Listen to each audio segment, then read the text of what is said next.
Education Policy Associate at Whiteboard Advisors, an education policy consulting firm in Washington, D.C. It's really exciting to have the opportunity to moderate this panel with two leading innovators within the education space, Howard Tullman from 1871 and Eric Dirst from DeVry. Maybe before we get started, I can give you a quick background as to why I'm so excited to moderate this panel.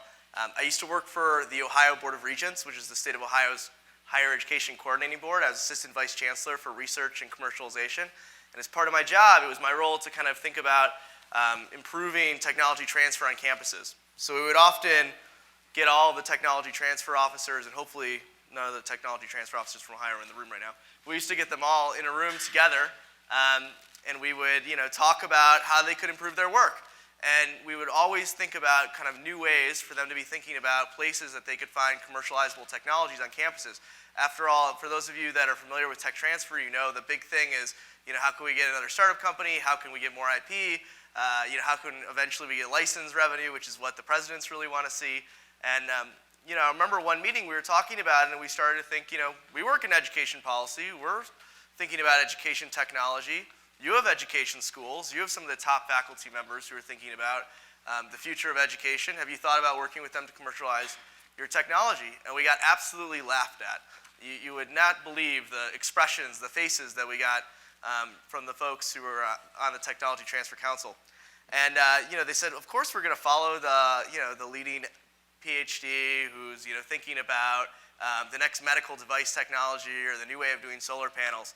So it's really fun for me that 6 years later in this experience, we're now at an age where to have an education incubator isn't something that's laughed at. In fact, it's on a panel at CES. So it's really exciting to have the opportunity to be here. So maybe just to get started, it'd be great, Howard, if you could tell us a little bit more about 1871. I know it's one of the largest incubators that there is, but is space really the secret to a technology incubator? Well, so first, let me explain what 1871 means, because it's the year of the Chicago fire, and the idea was following the Chicago fire, there was a tremendous rebirth and expansion in terms of creativity and everything else. And in naming this startup incubator that we've built in Chicago after that sort of revolution and resurrection of everything in the city, the theory was technology is driving that today. So 1871 today is about 100,000 square feet of space. We have about 350 startups working there simultaneously, about 1,400 people a day, and we are building businesses. The principal sort of differentiation, and we are, I think, right now the biggest in the United States, the biggest differentiation is that the real estate was critical in order to bring everybody together, but the real differences have been that we spend about $1 million a year on education and on training. We did last year about 5,000 hours of one-on-one mentoring, about 400 events, about 250 workshops. We have in the same physical location, in addition to all the businesses, all the major universities are represented, physically represented. We have about 9 venture firms. We have about 11 incubators now, and this is fairly new, and one of the major incubators is something we've announced most recently with DeVry, and it's focused on education and ed tech. So we're very excited. We're seeing that this is a process. It's actually like a factory, and that you can rationalize the development of new businesses. And in Chicago in particular, I think one of the other sort of interesting differentiations has been that we're completely focused on B2B. And so if you're a new dating site that wants to deliver gourmet donuts, you're probably in the wrong place. So we're mostly about innovation, which we describe as the application of improved processes to existing operations, particularly driven by fairly vanilla technology. And one of the things we were discussing when we just were setting up for this discussion was that we don't think that the changes in education over the next, or I don't think, over the next 5 or 10 years are going to be driven by pure invention. They may be driven in some small measure by new technologies, but mostly they'll be driven by what I call solution migration or cross, industry pollination, where things that are working and that we take for granted in so many other industries will finally find their way into changing the way that we do education, and that's going to be a very significant movement, and it's just going to accelerate in the next few years. Cool. So we have the Incubator. So, Eric, coming from DeVry, which most people kind of think of, as a for-profit university, it was interesting for me to learn about what you're doing with DVX and the new research investments that you guys are making.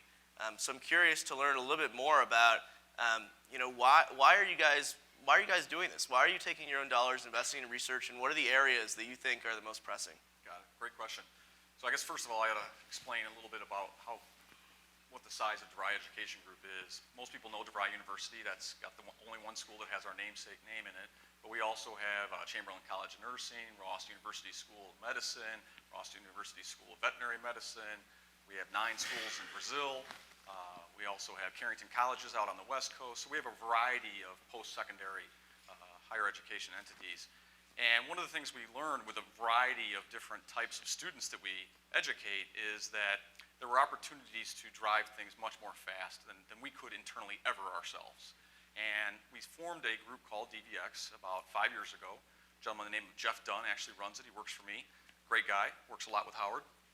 And what we found is the amount of innovation that we can generate and incubate by ourselves is relatively small, to be quite honest. But the amount of innovation that is out there with startup companies is large.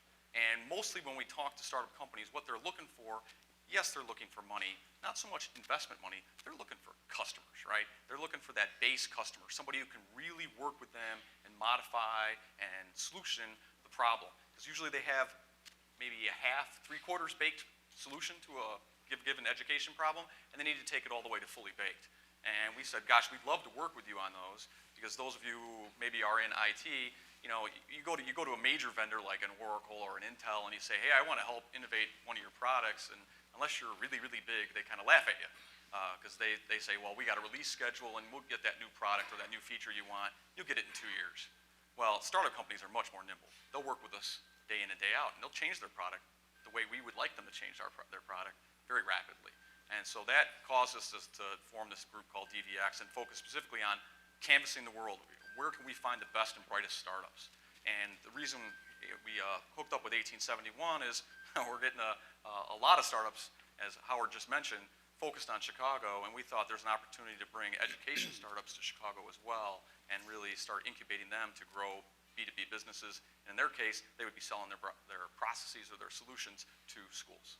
And just as an observation, one of the reasons that Chicago turns out to be a fairly material place for this is we have the largest charter school network in the country. We have the largest Catholic school network in the country, the 3rd largest public school system, a mayor who gets it, which is really something we've waited 20 years for, and pretty good representation of the foundations. And as Eric said, today, this business, this space of starting new businesses and of transforming old businesses, it's not capital constrained anymore. The money is easy. The customers and the talent, the availability of the talent, are the 2 gating factors. And so having the ability for these young companies to have a test bed with DeVry and to have that process sort of accelerated and smooth is really exciting for them. Yeah, and they really like the fact that, that it's DeVry, but really it's like, well, which one of our 14 schools do you want to work with? Yeah. That's a lot easier than, oh, I got one school and let me try to find one faculty member and one program. Howard, why education? Why is that a vertical of 1871? Well, I think that, the 2 areas where, this country is, grossly falling behind are healthcare and education. And, we've just set aside 25,000 square feet purely for health IT, so we're going to have several hundred startups focusing just on that. And education is the other area where, we continue to fall behind at every level of sort of the educational process. And we just think that it's important to commit resources and to put these folks together. 2 other very interesting things. You put 40 of these startups together and you discover that 38 of them are not competitive. This is really interesting. And so by virtue of not being competitive, they learn from each other.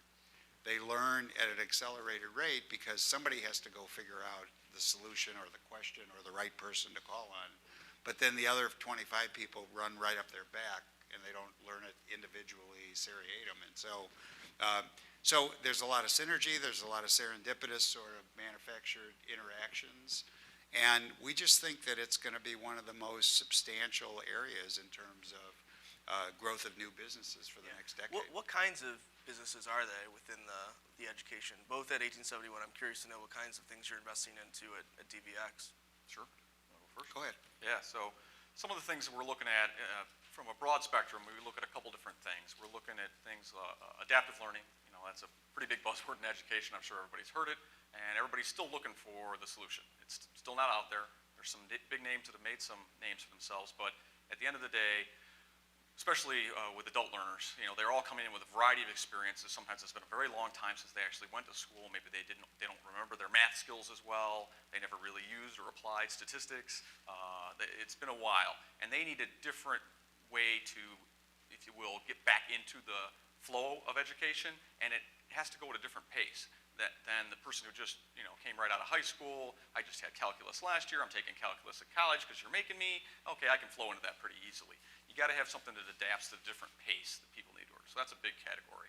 Another big category for us is simulation, and that blurs the line between gaming and traditional simulators. So in our medical schools, for example, we can't get enough clinicals. It's hard to get clinical spots for our doctors and get them the amount of clinical experience they need. Same thing for the nurses. It's also a challenge, even at the master's degree program like family nurse practitioner. So if we can't get them off that, we need to get them virtualized practicum experience. And I think all of us can kind of relate to that, right? I'd rather have a doctor that's actually worked in at least a virtual environment before they work on me for the first time, right? We'd like to have them practice it first. And that's what this is a way to do that as well. And gaming can play a big factor in that. Because we all know the big thing about gaming is, right, you maybe you read the chapter once, you play the game 10 times. Which one do you think you're going to get more out of? The one you played 10 times or the one you read once? I think it's pretty easy. Another big area for us is collaboration, right? Online learning is pretty much here to stay. When you get MIT and Stanford and Harvard doing online learning, I don't think anybody really questions it anymore, even though it's been around for quite some time and we've been doing it for a very long time. The part that's still missing there is the real way for faculty to collaborate with their students. It's still difficult. It's still very asynchronous. It's not very intuitive, and we think there's many more opportunities to make that much more intuitive, synchronous, integrate video and collaboration tools, and make it a real enriching experience for the student, because it's not today, to be quite honest. It can be a lot better. Those are some big bucket areas that we are certainly looking at. And then the last thing is more around the career-orientated nature. We're a career-oriented set of universities, and a lot of times it may not be the right thing for you, may not be another four-year degree, because I'm assuming you already have one, but you might want some kind of stackable certificate or stackable credential. So you want to be able to get some learning where you actually get small, intensive learning, and you can take a test and you can prove that you actually have competency in it. And I've used a lot of buzzwords in that one sentence. Those of you in education heard competency. You heard a lot of that. That's where a lot of that innovation is coming in that area. Yeah. By the way, my dad would tell you I need a graduate degree. Oh, God, sorry. We can do that for you. Might be calling You know, so just a couple of things to sort of riff off of what Eric was saying. First of all, with respect to gamification, which has actually gotten a bad name, you know, early on in this process, but we have probably a dozen companies focused on how do we change this mindset where kids today go to school and basically say it's the most boring place they go. They do most of their learning, and most of the excitement about learning is outside of traditional channels. So gamification is really important, but what's important to understand about it is that it's not about entertainment, it's really about engagement. And, you know, when you're playing a game, you mentioned you play it 10 times. Well, guess what? 80% of the time that you're playing a game, you're failing, and we don't stop playing. We take ownership, we determine that we're engaging and learning in a set of skills that are going to be important. So we need to have that sort of idea move into education as well. So that's, one is this whole idea of engagement. Two, we think, again, to the point that the students are very diverse, our vision of the classroom is going to be all about differentiated learning, that every single student is going to be operating in front of a device. The teacher will be driving a dashboard that will sort of monitor what's going on. These will be remedial students, these will be extracurricular students, these will be right down the middle. And the teacher will not sort of sit there as the sage on the stage, but be very much more of a coach and intervene based on the technology to help people progress. And we just won't have the kids sitting in the corner anymore. And there are tremendous social implications to that, which the technology can enable in new ways. Yeah, be the guide on the side, right? And what's and I'm curious to get your answer to this, Eric, in terms of coming from the institution. How do faculty react to this? I mean, is this something that they're willing to work with? Is this something that sounds tough from what Howard's describing? So I'm curious to hear. Well, let me just say before he answers that we had a huge, upset in Chicago, in the Chicago system, about our mayor wanting to add 20 minutes to the teacher's day. And I sort of laughed because the truth is they had no idea what was coming. I mean, they were never going to be sitting in their chair for the entire 7 or 8 hours that they were there reading the paper anymore, because it's going to be a completely different and very much interactive experience. So I think it's going to be hard. I think the faculty is very comfortable with the way that they presently process all of this, and to go back to work, if you will, is going to be very challenging. The answer is, you're right, it's tough with the faculty. Having said that, there's a lot of faculty out there who are totally energized and charged up by all this. They either have a little bit of a tech background, or they're all like us, they've grown into tech because we can't have it but anywhere in our home life, and they are very excited to try new things.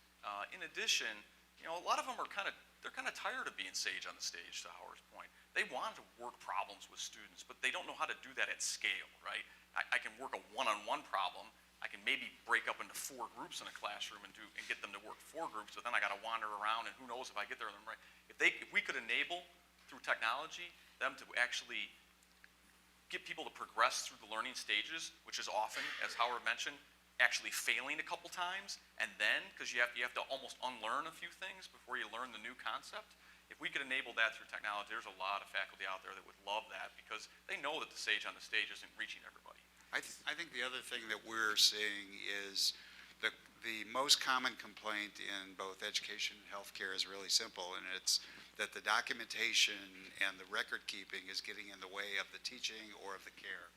And so the first wave of the most acceptable technology are going to be tools that simply let them get out of the paper business in many, many respects, and let them spend more time just interacting and teaching. I mean, honestly, 30 or 40% of a typical instructor's day is spent not interacting and teaching, and that's something that we think the technology can absolutely cure. I'll give you another example. So there's some technologies out there that can help identify students who are at risk, right? Both when they initially start class through a variety of factors, and as they progress through the class. Some of the things are very obvious. Did they actually get their homework done? How they do on the quiz? Are they working in the online or blended environment? There's an opportunity to give that data to the faculty so they can actually do something and act with it. And when you initially tell them that, their first reaction usually is, well, I already know that. I know which one of my students are doing well and which one are doing bad. And you say, oh, that's great. Well, let's see if this works. In reality, they often didn't. And what happens is they knew maybe 30% of the class who was doing well. They didn't know on a daily basis who was doing well and who was not doing well. And they love getting the data, because now they can actually intervene at the time of need, as opposed to, oh, I just noticed that you messed up your test. Boy, I really don't know what to do for you, because that was 50% of the grade. That's not a good time to intervene. They got to be able to intervene in a timely fashion. So actually getting a lot of this data, to Howard's point, this is not new technology. This is just using big data analytics that many other industries use, but applying it to give the faculty something of value. And they, I think that the common misunderstanding among teachers is they're completely consumed at the extremes. They're consumed by the students who always have their hand up, and the exceptional students, and they're consumed by the disciplinary issues and the pure non-learners, but they don't have the tools to analytically look at the sort of the middle 70%, and that's where they could really make a difference and improve those students' experience. Gotcha. So how does the partnership actually work? I know you guys are just starting it now, and you're about to launch your first cohort. So what's it going to look like in terms of being located at 1871 and working with DeVry? Well, first of all, we have this huge space, and what we're finding is that even the ed tech companies will be spending as much time in sort of shared experiences and common experiences, learning about just the whole process of how do you introduce new businesses and how do you manage this whole process. So we think that they'll be working with a variety of the different programs that we have. They'll be having their own physical space as well, and Jeff Dunn, as you heard Eric say, has built a curriculum as well. And one of the things is that you don't learn any of this stuff sort of sitting in a room. You learn it in the field. So we expect that they'll spend a significant amount of their time in the field, in the schools, working with these organizations. But we're excited. I mean, we have verticals in healthcare. We have verticals in real estate, in food, in financial technology. So in each of these things, we're learning what really works and how to successfully model the behavior so that people can be successful doing it. And yeah, you're right, we are kicking off actually our first cohort of 5. We'll start next Tuesday. Actually, we have our kickoff party at 1871 next Tuesday. And all the things Howard mentioned, I'll add a couple things. The big thing that most of these startups want, as I mentioned before, is they want to be able to go in and try their technology out. So we've automatically partnered them up already with a number of maybe 1 or 2 of our institutions that want to pilot their technology. And we'll be able to give them real-time feedback in the next couple months on how actually it's working for real in the field. We've got excited faculty, we've got excited champions, et cetera, and that's our model that we're going to try to push forward with all the startups that we push through this. In addition, we're also going to reach out. Jeff Dunn and myself actually host a online learning summit every year with a number of the high-profile higher education schools in Chicago, like the University of Chicago, Loyola, Illinois Institute of Technology, et cetera. So we're going to be introducing these startups to those schools because we already have the contacts. We can go in there and say, hey, we're actually working with them. And that adds a lot of credibility. And the reason we think that's important is as a startup, the thing that's always the hardest is getting your first couple key customers that you can reference. And that's always, if you can get that and you have a solid product, then you usually can do pretty well.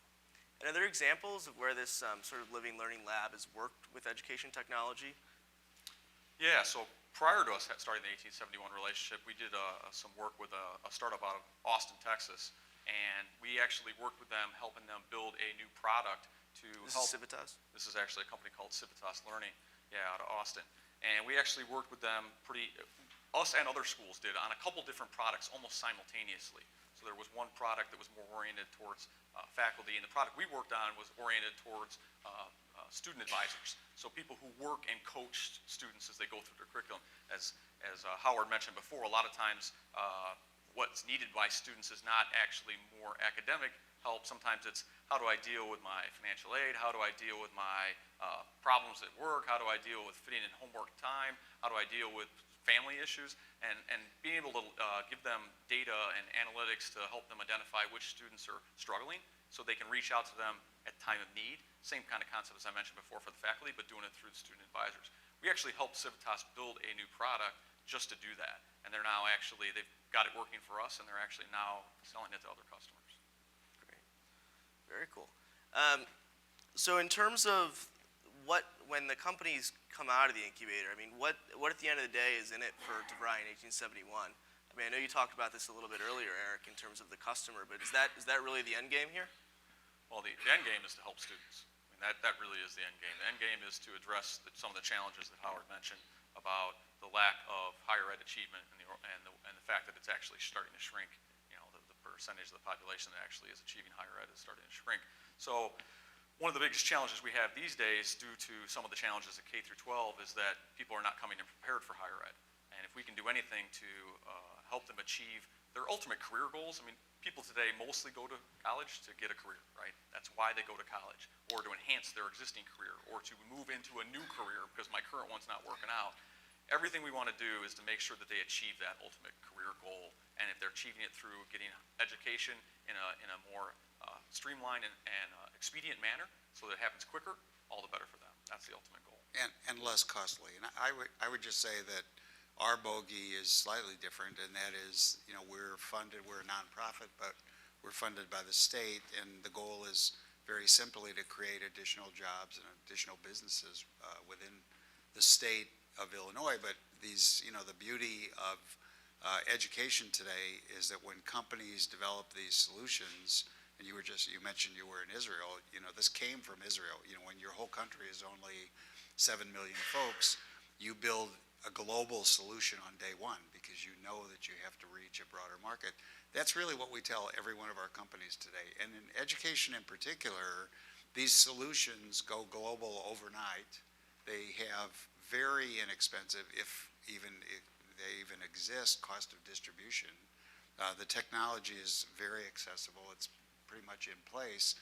And so we're seeing that companies can be a year old and have 30, 40 million users. And that opportunity for scale has never existed before in the history of this country. So these businesses go, and now the trick is, how do you keep them, they start, but how do you make sure that they up? This is sort of a pun on startups, but the idea is they have to be sustainable businesses, and more of these businesses blow up because they're unable to cope with this rapid growth than run out of money or have these other kinds of problems. It's really interesting. What are the other barriers that education technology companies face? Is there I think the largest single barrier is that we think the next 5 years that the injection of technology into the educational systems will be horizontal. We think it'll be brought in by teachers individually and then socialized and then sort of virally adopted. And eventually the top-down folks will look and say, wow, it's working.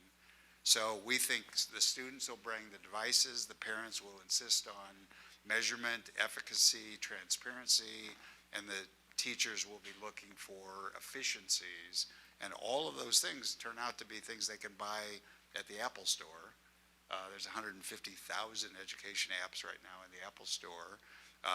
And they're going to use those tools because they're not going to wait for global solutions. It's just too slow, and life's not that long. I would agree completely. I mean, one of the reasons we started looking at startups, we bring them in for the most part horizontally. We're not trying to top down them because we know that doesn't work. That doesn't work at, frankly, any higher ed institution. Faculty have to, rightfully so, own the solution and feel positive and want to move it forward. And then the good news is faculty talk. So as soon as they get something work, they love telling all their peers that it works, and it grows virally that way. And surprisingly, it can grow pretty fast virally that way as well once it gets successful. And what's the role of the student in working with some of the companies that you guys are developing?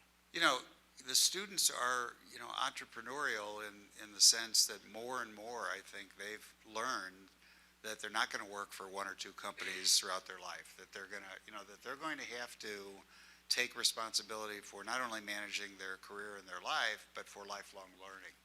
So they are exceedingly receptive to this kind of stuff. I mean, it's amazing how quickly the students do it. And the other thing is that if you give them, when we do this for a number of our companies, if you build a sort of a base platform of the technology, you'd be surprised at how many of the students actually start to adapt and use these tools, and they come back to us with enhancement. I mean, they're power users. They really are. They're very much engaged in how to make these things even better because they understand the value of that.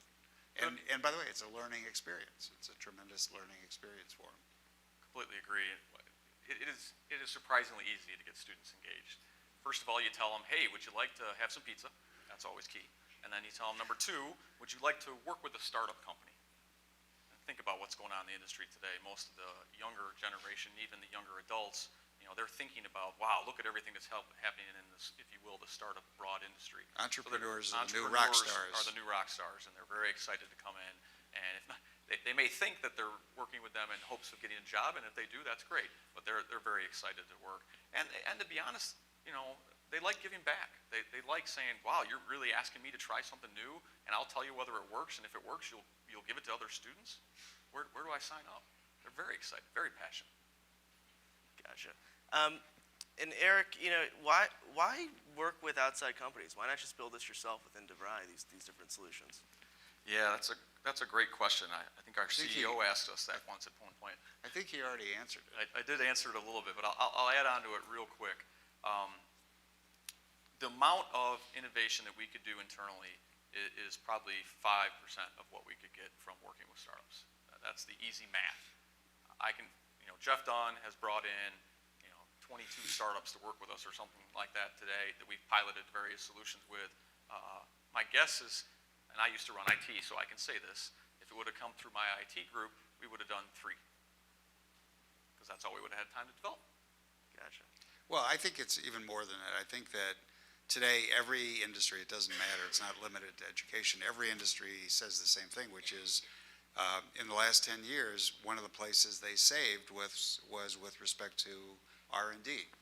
And so startups and being exposed to these new entrepreneurial incubators and businesses is really an ability to look outside of their organizations to see all these new ideas. And frankly, M&A, which is to say acquiring these businesses, is the new R&D. They know internally they can't get authorization. He can't hire 20 more people inside to work in IT, but they can take $2 million and invest in 5 businesses off balance sheet. I mean, it's a very technical thing, but it's actually what drives the operations of large companies.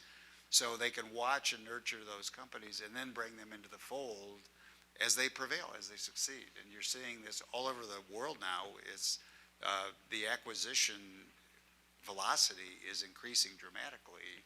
Sometimes it's for the talent, but mostly it's just to inject these ideas that have proven that they have some scalability and some viability into these larger organizations. The big culture change, though, that you can't stress this enough, is you got to convince your senior management of your company, and this would be any company, not just education, that it's okay to do pilots and fail. Because out of those 22 that I mentioned, we've failed at over half, where whatever it said it was going to do, whatever efficacy it was supposed to produce, whatever student results, didn't actually happen. Statistically didn't happen, or it actually made it worse in some cases. But you got to be willing to try that then. And that's actually the hardest thing to overcome, because management doesn't like the word fail is not a good word. Most people in higher education don't like the word fail. Yeah. And the other thing is it's hard to do in education because it's high stakes, right? You don't want to introduce technology into a classroom and have a bunch of students fail the class. That's very bad. So you got to focus on how can I inject it in the right way so that it doesn't actually have that impact. I'll give you one example. We actually did a game in pharmacology. We built a game to help nurses apply dosages better. It's one of the critical problems in nursing today is that misapplied dosages is a big issue. And we all understand what happens when you misapply a dose. So there's a game about applying dosages. And when we rolled it out, we just actually asked for volunteers in I forgot how many sessions of a course. And we got tons. Matter of fact, we had people pissed off that they didn't get picked to be the volunteers. Even though it was a non-graded assignment, it didn't actually count at all. All we really wanted was their feedback. That's how passionate students are about wanting to do this, and it's a good way to introduce it at low risk. By the way, it's actually worked so well, it's now a graded assignment. So that's one that did succeed. So there's been a surge in education incubators and accelerators. I mean, 5-6 years ago, as I was saying at the beginning, this thing would have been laughed at, and it was by many people that I've spoken to. But now, we have we have, we saw last summer the launch of the University of Virginia Jefferson Education Accelerator through their College of Education. I just saw over the Christmas break, there was a news article about Apollo launching their own venture fund. There's clearly a lot of money and effort being put into this space. Is there really an appetite for the amount of investment and new companies that are going to come out of these new incubators and accelerators? I don't think there's ever an appetite for the volume of the companies that come out. What happens is a natural selection process, and you get down to a few winners. I mean, the odds of this business are, if you were getting 3 out of 10 successes, that would be heroic proportions. So we expect there'll be a lot of false starts, there'll be a lot of wasted energy, there'll be a lot of people whose babies are ugly, and they'll have to be told that, and it's a very harsh message. But one of the things we've discovered at 1871 is when they're surrounded by other excited people, sometimes instead of leaving, we call this the Hotel California syndrome, they don't leave, you can't check out, they attach themselves to a better idea. So it's very organic, and it's a very exciting thing to see a whole bunch of smart people focusing on solving problems, and sometimes they conclude that their idea is not as important as making a difference, and so they go do something else. And I think it's fomenting and sort of building that whole spirit that's really what's most exciting. One of the things that's most exciting for me is, the best thing I love about education space is at the end of the day, we're not a very competitive against each other space. Yes, we compete for students, and yes, students have lots of choices, but at the end of the day, we're very willing as an industry to share whatever we've learned. And so I'll give you one example. University of Central Florida, they've set up an innovation lab down there as well, just like you said. And they have a thing called a METIL lab, METIL. And they're very willing to share, and they're very willing to collaborate with anybody, ourselves and others. And matter of fact, they'll host anybody who wants to go visit them. And they've done a lot of things in simulation, et cetera. So that's what I like about our industry, is they're really willing to share. And as things succeed or fail, like Howard said, the people who are really passionate about it, they go attach themselves to the things that succeed. Gotcha. And why now? I think it's because we understand that we're falling behind, and every year that goes by that we're not improving the education process at every level, we're really sort of mortgaging the future of our kids in the wrong way. I'll give you a great example of something that everybody thinks is new in the United States, and it's not new. So everybody thinks tech boot camps are new, right? Those are the new buzzword, right? Go learn how to code in Python or something else like that. Pick your new language du jour. India's had these boot camps for years. How do you think they build all their tech people over there? They actually don't graduate from college in computer science. They go to boot camps. They don't call them boot camps, but that's what they are. And they've had them over there for almost 8 or 9 years. So we've got to get a little faster. And we've also got to be a little more nimbler. And also, lastly, I guess we got to not pat ourselves too much on the back for something we think is new that's actually not. Gotcha. I do think that code is going to be the second language in K through 12. I mean, I think we'll probably be obliged to teach Spanish. And then right after that will be code as part of sort of the tools that you need. And it's not necessarily that you're going to be a programmer. It's that you need to understand sort of the thought processes that go into designing these kinds of things, because it's something you carry forward into whatever you end up doing. And Eric, you mentioned India, so I'm curious to know how much of the work that you guys are doing at 1871 and DeVry through your partnership is focused on the U.S. higher education market versus the international market? So we have, I'd say about 5% right now of our 350 companies are international companies. And I'd say I think within Eric's initial cohort, there's 1 or 2 out of the 5 or 6. Yeah. Yep, 1 out of So, 5. you know, it's interesting. We have huge problems in the United States, but there's a tremendous appetite to expand. And, you know, we're trying to constrain our companies with a very sort of basic discipline, which is we'd like you to nail it before you scale it, because the risk of failure is really catastrophic, you know, and it's the case with startups that the risk of failure is existential. It's not, one of the problems with larger corporations is crappy projects persist because there's no gating factor and nobody wants to be the bad in someone else's day. So these things go on and consume resources. And we're trying to be much more sort of objective about that. But, you know, if your business isn't progressing, then you're probably not in the right business. I think the area that you'll see an explosion of ed tech investment will be, this is not new, it's just migrating from other industries. It will be mobile, and it'll really happen internationally. I'll pick on Brazil, an example. Trying to do the US version of online learning in Brazil, not feasible. Technology does not exist. There's not enough internet to the home. There's not enough kiosks. There's not enough bandwidth in the country, to be quite honest, to do that, other than maybe if you try to do your homework at work and you happen to have a work job that gives you access to that. But just like most other countries, they have a growing population and deep penetration even down to the poor communities of mobile. So if you can get educational technology that can be delivered through a mobile mechanism, Yeah, absolutely. you'll see that. Same thing will happen in India. You got to remember, these countries, they don't even have 4G yet. They will in the next couple of years. They have more phones than shoes, actually. Yeah. But the other aspect of that is that you know, in Brazil and in some of these countries, it's like you have a crystal ball, because they're about 1.5 years behind the U.S. in almost anything social. You know, there's 70 million people in Brazil on Facebook, as an example. But businesses that we now take for granted here are just beginning to penetrate these other healthy economies, and it's a really exciting opportunity for the startups. So do you think with all this new attention and creative thinking around new technology within education and these new companies that you guys are working with, are we going to start to see an impact soon? And I'm curious to know, what does that impact look like? Is it outcomes? Is it a new way of learning? How do you measure this? I think it's going to be the fact that in the city of Chicago right now, we lose about 30% of the kids before high school. We lose another 30% in high school. And if we can't keep people in the educational system, we're never going to get better. And so I think the first measurement is going to be that we make education compelling enough at all levels that people actually stick around and complete the process so we can output viable, employable folks to support the growth that's going on in this country. We're growing. It's just we're growing in different ways, and we need different skill sets to be successful. I would add that we're already seeing the results of in many areas, but they're not always the results we wanted, right? So MOOCs was a great example, right? Everybody jumped on the MOOC bandwagon, and we've all seen the really horrible completion rates of 2 to 3, and a really good company, really good MOOC has maybe 8 to 10% completion rate. Not a good example, but people learned a lot from that. They've learned what works, they learned what doesn't work.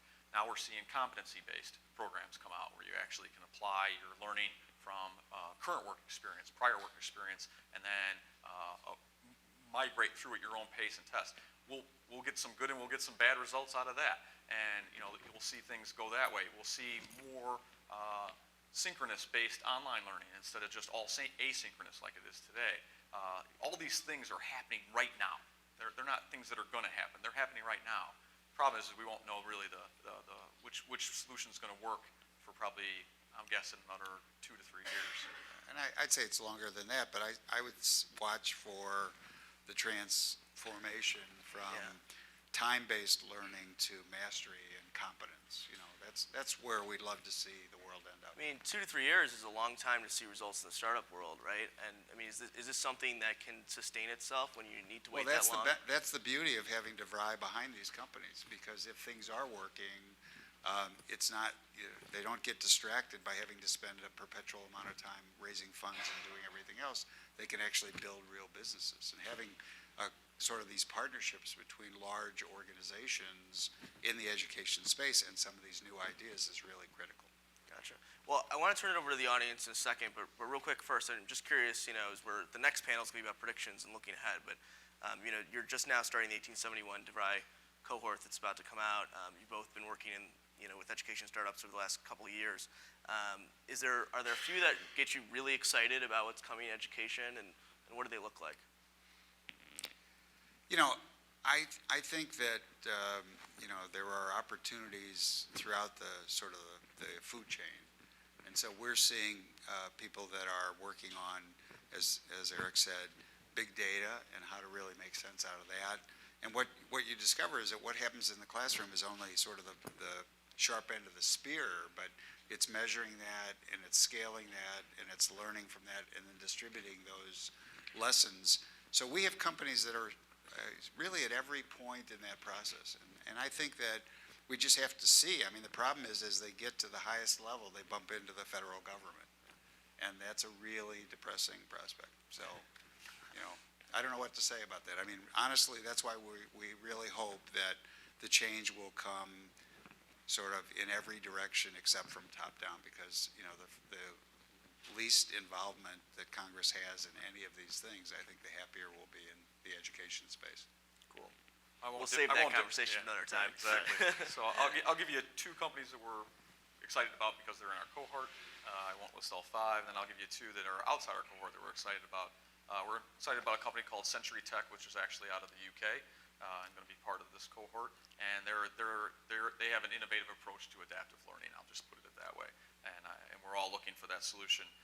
Another one that we're looking at that is called UJA, Y-U-J-A, and again, it's helping enable that online, on-site, blended learning, collaborative environment so that you can actually bring the online student into the on-site class and actually have a robust video, synchronous video, and collaboration environments. We're pretty excited about those 2. Those are 2 of the ones that are part of the cohort. Then I'll list 2 other ones. I mentioned Civitas Learning. We're very excited about what they're doing with big data analytics and bringing that technology from other industries and applying it to the ed tech space out of Austin. And then another one that we're pretty excited about is a company, and I think they're called Fluid Software. The product that we've used is Fluid Math. And if you haven't ever seen that and you have students or kids who struggle with math, I'd highly encourage you to check it out, because it is the first thing I've ever seen that brings math to life through graphs and charts that literally, you can do it all on an iPad, and you don't have to actually learn any heavy-duty technology, but it can actually bring it to life and show you what a graphic equation is of a boat sailing across a water that you just drew literally with your finger. It's that amazing. Great. Cool. Well, thank you guys very much. Really enjoyed it. I think we have time for questions. Couple questions, yeah. I get to ask the first one. But I have a question. There are many entrepreneurs in the audience today looking to get into the ed tech space, or working on something, building something, or even have something. So if they were to get involved with an incubator or accelerator, what can they expect in regards to their intellectual property around what they're producing? Well, first of all, there's there's a spectrum of these entities. So an incubator means one thing, an accelerator means another thing. An incubator, I would say, is something where you might spend from 12 months to 16 months, and an accelerator is probably 12 to 16 weeks. And an accelerator is very much about taking an existing business and idea and growing it and moving it to the next level where it can achieve some additional funding. And also, almost all the accelerators take an economic interest in the businesses. As to the IP, in 75 or 80% of the cases that we've seen in the last 3 years, and these are almost 1,000 companies now, nobody cares about IP. If you're not moving quickly, and if you're not iterating and building, you can have all the lawyers in the world and file all the patents and trademark applications. The problem is that those offices of the government have been asleep for so long that they've issued patents on everything now in the world, air and breathing and learning. Toast. And Yeah, how to right. make toast. Yeah. I heard. So I'm not sure, we wouldn't say to some company of ours that it was a good use of their time and money to focus on IP. We would say focus on real solutions, real customers, and sort of the speed that they bring their solutions to market. And will you have a financial stake in the companies that you work with? DeVry has to decide. We're a nonprofit. We do not Right. take an interest in the companies. And then we do not take a financial stake, but what we do agree to be is we agree if the pilots work well, we'll be a customer and we'll be a paying customer. In addition, we also give other stakes. There are a certain amount that we actually give that actually ends up going to 1871 to help pay some of their dues and fees, so they can actually participate in the 1871 organization without it being any kind of financial burden on them. And we gratefully accept that. Yes. That sounds like a great model. So, all right, let's open it up. Any questions from our audience? Really? No questions? One. Okay, great. Okay. Two. I knew you had them. I knew they were out there. I'll get this gentleman. I'll come back to you. Okay. Please introduce yourself. Hi, my name is Aaron Yuso. I wanted to ask you, originally it said that government might be an impedance to being able to be successful. Might be? No, I would say government is. Government is. So in order to sell into that market, often the schools, especially K through 12, have already allocated funds towards certain pockets. Money is very tight because of the economic downturn that we've had in the past. That money isn't necessarily freely flowing. So bringing those ideas and bringing those projects and bringing those products to market are extremely difficult right now, and getting that extra allocation of funds, right? So what has been your experience with these incubators, with these different companies you've been working with, to help them be able to create a sales message, be able to create a go-to-market strategy to help get the funding in place so that when the cycles do come through, that the customer's ready to buy? For us, it's been that they've been pretty good about finding corporate sponsors and partners who are interested, and in many cases are already in these channels.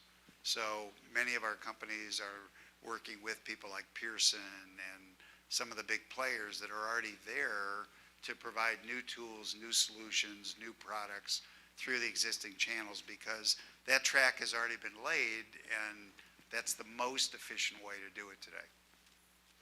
I agree completely with that. The only other area I would add, it would be more at the higher ed level, is there are a lot of faculty events that go on around the country, usually niche-based, based on the type of faculty you are, engineering, your science, liberal arts, et cetera. You can oftentimes get in through the faculty at a large major university because they have discretionary budget to do these things, or they have R&D budget to do these type of things. So that's another channel for you to go through, but that's obviously unique to the higher ed space. Here you go. Okay, thank you.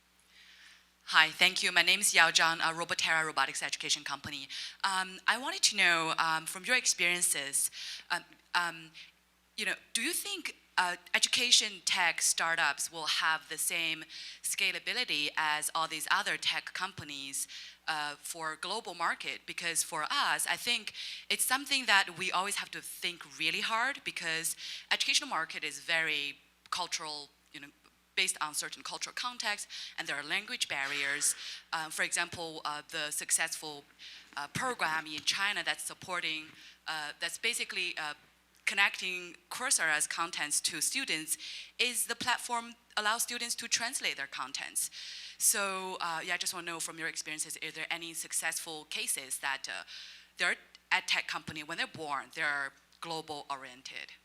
Thank you. Well, I think that there's a couple of things. I think that no ed tech company will be as successful in scaling as rapidly as some of the social media companies have, as some of the other companies have, which don't have any barriers, whether it's regulatory or whether it's cultural or anything else. So, we have, for example, a company at 1871 called Selfie. Selfie happens to be the only word in the last 50 years that has resisted the requirement to be translated into any other language in the world. So they don't have a lot of problems with scale. But, education is not much different from companies who are doing healthcare. Again, they're going to have to deal with regulations. They're going to, it takes about 5 years to get a device approved in the United States. It takes about 10 years to get a drug approved. So industry by industry, clearly education will be a little more challenged in terms of the growth beyond, let's say, the United States because of all of the reasons that you raised. I would add, though, that in some areas I've been a little surprised at how the lack of interest in other regulators around the world have been. I'll use Newton as an example. So Newton is an adaptive learning platform. They've been around for a while. They're pretty well known. They've been able to make inroads internationally. And if you really talk to them about was there any regulatory burden for doing that, no, there wasn't. Mainly because the regulators they're not terribly interested in that until it reaches some level of scale or penetration. But they care about student outcomes. They care about do faculty buy in on using it, and all the other pieces of regulation. This is just a tool, right? At the end of the day, it's just a tool to enable other things. And so I think what they've really struggled with is what every startup struggles with is, how do I localize my product? How do I get the language translation in there? How do I actually get multi-currency in there if I have any kind of currency pair? And that's normal. That happens at every company, so that's not unique to education. And the only other thing I would say is that there'll be some companies that have solutions that the content is not what's driving the solution. So, for example, there are companies that have 30, 50 million users that are several years old, and they're basically messaging companies that permit teachers to talk to parents and parents to talk to teachers, and students might form the third leg of that stool. And because they're just sort of containers, they don't care what the language is that's driving it. They don't care about that. And so it's been very easy for them to scale. Another good point is a lot of startup companies are addressing not so much maybe the education part of education, the academic part, but the process part that Howard referred to earlier. Things that address the more efficient processes for a large education entity are usually relatively ignored by the regulators, unless, of course, they involve money, as long as they stay away from the money part. Eric, my name's John Griffin. I'm with Cal State University, Channel Islands. I teach business courses there. You mentioned how important it was for students taking courses to have an objective to find a job. I certainly see that with the students in my courses. They're looking at the skills that they're going to learn in the business courses, in finance and accounting, to get into jobs. I'm wondering what tools your institution's using to track the success of these students as they go into these careers. Are you linking to LinkedIn or any other social media to understand what your alumni, how successful your alumni is, and what metrics specifically are you looking at? Are you looking at salaries? Are you looking at job titles? Can you respond in some way to that? Yeah, it's a great question. And let me say that I love LinkedIn. It has been a godsend for doing that from a higher ed perspective. So we actually have courses now where we teach people how to effectively use LinkedIn. And part of the coursework is they have to set up their LinkedIn profile and they have to do things like join the DeVry University group or the Keller Graduate School of Management group. And then we have an easier way of tracking them. To be honest, LinkedIn doesn't allow you to do a lot of in-depth tracking, which is probably good from a privacy perspective, but it gives you at least a baseline that you can certainly utilize, and that's been a very good way. We still use old-fashioned surveys, to be quite honest, and they actually work amazingly well. The problem we have is that people that are successful respond to the surveys, the people who are not, they sometimes don't. So that's been a challenge from a statistical perspective. But those two things work very, very well. And then lastly, the one thing we don't do as an institution is, I got to quit hitting my microphone there, we don't do a lot of fundraising from our alumni. But I would imagine schools who do should be able to do an awful lot of tracking through that mechanism. We don't do that. Okay. Cool. Thank Good, you, guys. Good. Thanks. Thank you, gentlemen. That was really interesting. We wish your companies all the best.